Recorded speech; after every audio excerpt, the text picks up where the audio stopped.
Chronic migraine is 15 or more headache days a month, each lasting 4 hours or more. Botox, onabotulinum toxin A, prevents headaches in adults with chronic migraine. It's not for adults with migraine with 14 or fewer headache days a month. It prevents, on average, 8 to 9 headache days a month versus 6 to 7 for placebo.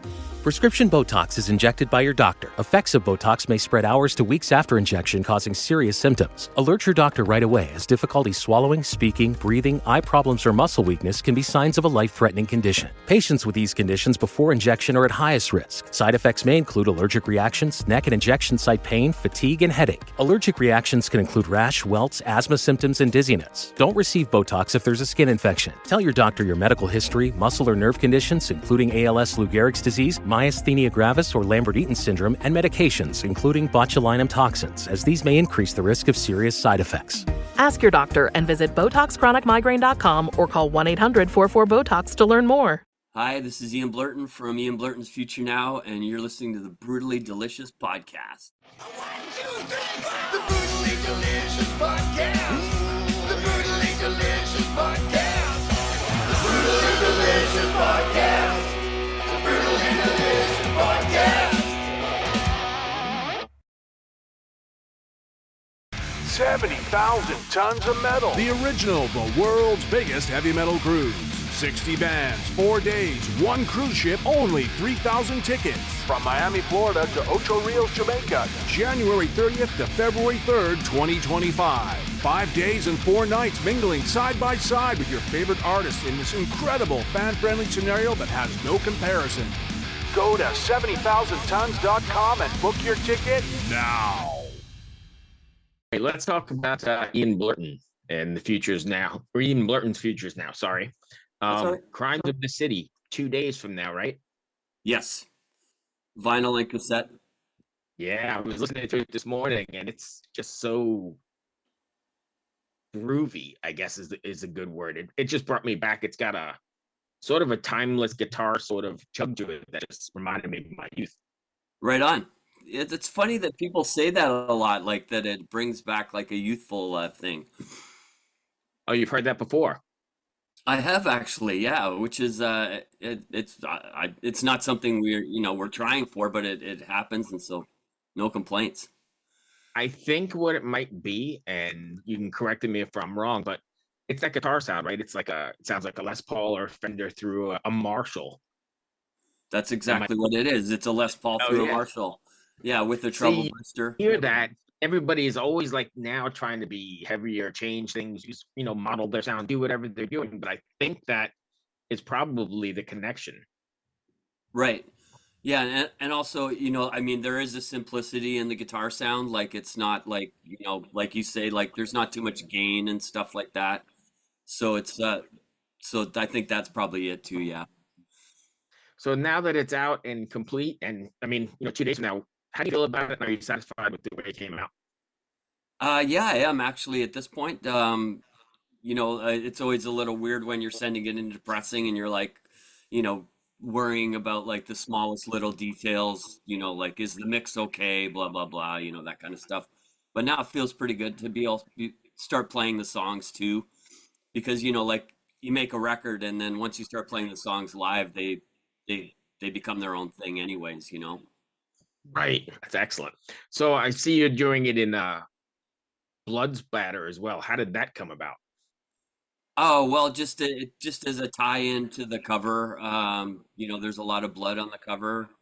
And it was just I saw a DMX record actually that has blood splatter on it, and I was like, oh, that looks amazing. And then I found out it was a picture disc, which sounds terrible, so there's no way we're going to do that. And so the pressing plant tried to sort of get it as close as they could to that. Sweet. So when you guys are writing, then are you writing with any sort of message or anything you want your fans to take away from, especially after listening to Crimes of the City? I think, to maybe, I mean, we're not like a huge message band or anything, but I think just the freedom to be yourself, really, like really, we have a lot of different political ideologies in the band. So it's like, it's hard to kind of like nail down one thing, but I think freedom for everyone is like really important to everyone in the band. So When you guys are writing, are you writing all together, like all in the same room, or are you sending stuff back and forth? actually the way we normally do it is I sort of sketch out the idea, and then Glenn, who's the drummer, he's a massive part of the arrangement, because you know he has to play it. And sometimes, you know what, sometimes the drums I put on demos are like unplayable, or or Glenn has a better idea, and so Glenn really sort of shapes everything, and then we add our stuff on top of that. So I guess it's sort of a three stage. It's like you know, me doing it by myself, Glenn coming in adding his stuff, and then the rest of the band working around that. You ever get yourselves in the same room like the old days and write that way? We haven't actually in a while, but I mean, we have done that in the past, and I'm actually for the next record, I'm really hoping that we do that for the whole record, just because it doesn't get lonely, but it's just like you know the excitement of the band to me is when it's the four of us playing, and like this record is more a little bit more piecemeal, but the last record we were actually all playing live in the same room. Yeah, that's an interesting. I know a lot of bands don't do that at all. Sometimes they're not even on the same continent. So Yeah, yeah. Yeah, and you know, like I mean, everyone in the band is they're all professional musicians, so they're playing constantly. So it's hard to get everyone also in the same room at the same time. This is the sound of your ride home with Dad after he caught you vaping.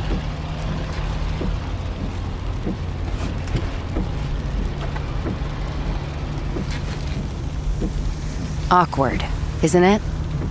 Most vapes contain seriously addictive levels of nicotine and disappointment. Know the real cost of vapes. Brought to you by the FDA. so what's the plan to take this out on the road?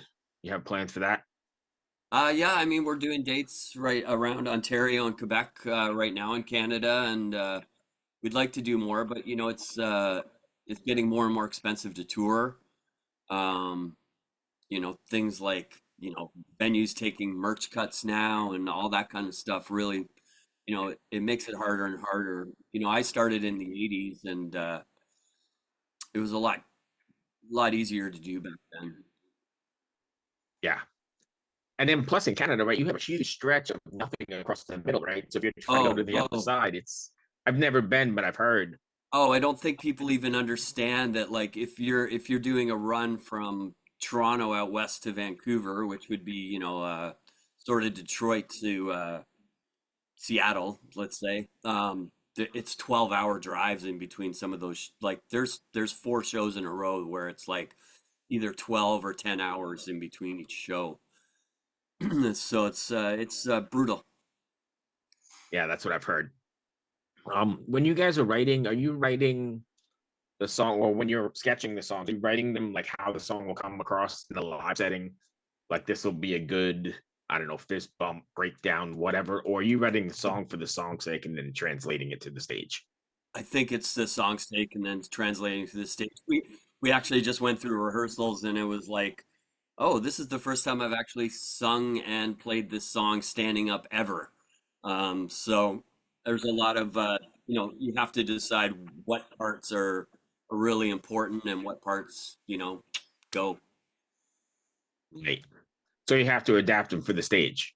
100%. Yeah, yeah, yeah, yeah. And you know, like on this record, there's a fair amount of like extra leads and stuff on songs, and we can't. There's only two guitar players. If we had three guitar players, it might be different, but we have to leave some things behind, you know. So what's next for you guys then? Just this tour. We've already started working on the next record. Probably have about 12 songs. We have a UFO cover coming out at the end of the tour. Um, and yeah, that's about it. Did I miss anything you wanted to cover? Not really. I mean, you know, I don't know, buy our record. By the record, November 15th, fans want to find you guys. Where do they find you? Ian Blurton on Instagram and Twitter. Our Bandcamp is Ian Blurton. If you're looking on the streaming services, it's Ian Blurton's Future Now. And yeah, that's about it. We don't have a website or anything. Yeah, I think social media is all you need. Nobody uses the websites unless they have to. Yeah, it seems like, the more social media comes in, it's like there's more little places that you're supposed to put yourself. And I just don't have the time, honestly, in my life to do that. Yeah, it could be I struggle with that with the show too, right? It's an endless amount of time that you have to keep putting into because they're all different formats and they all get in different ways and blah blah blah, and it becomes time sucking. Oh yeah, there's a reason those influences are professional influences and do it 24 hours a day because it is very time consuming. But anyway, I guess that's the world we live in. I like the old days where you could just like go to the record store, pick it up, and listen to it. Yeah. Or trade tapes and do all that stuff. But yeah. Thank you, my friend. I appreciate you taking the time.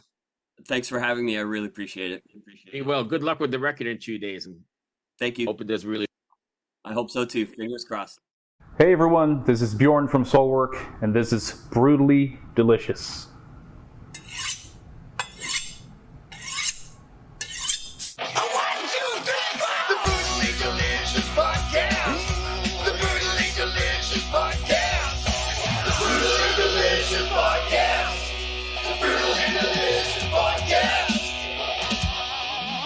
Hey there, heavy metal maniacs and kitchen crusaders.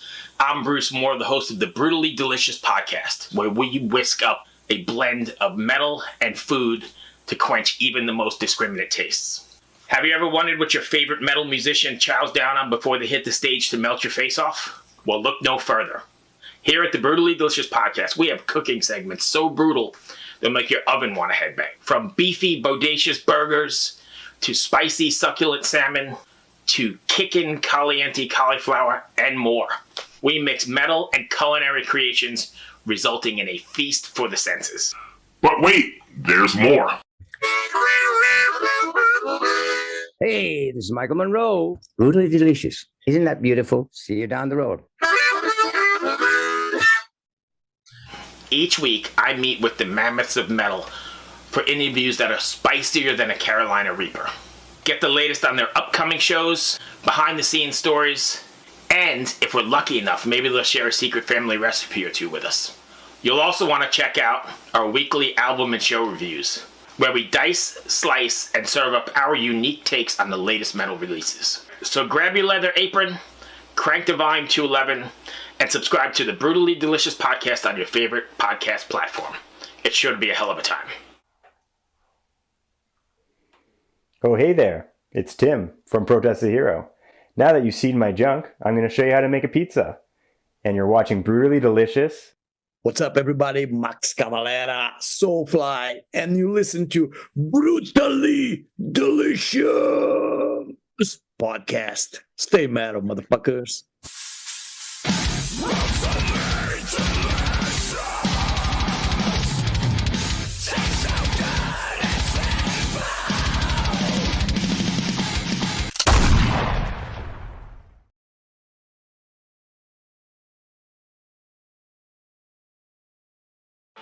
Bowie, Dylan, Marley. You've heard the names and maybe you've heard their songs, but what about the stories behind the records that made titans of music like these so universally loved and important? Join me, Josh Adam Myers, host of The 500, as each week I go through a different album from Rolling Stone magazine's 500 Greatest Albums list from 2012 with an incredible lineup of comedians, actors, and musicians talking about how the music has impacted their lives. New episodes of The 500 come out every Wednesday. Listen now wherever you get your podcasts.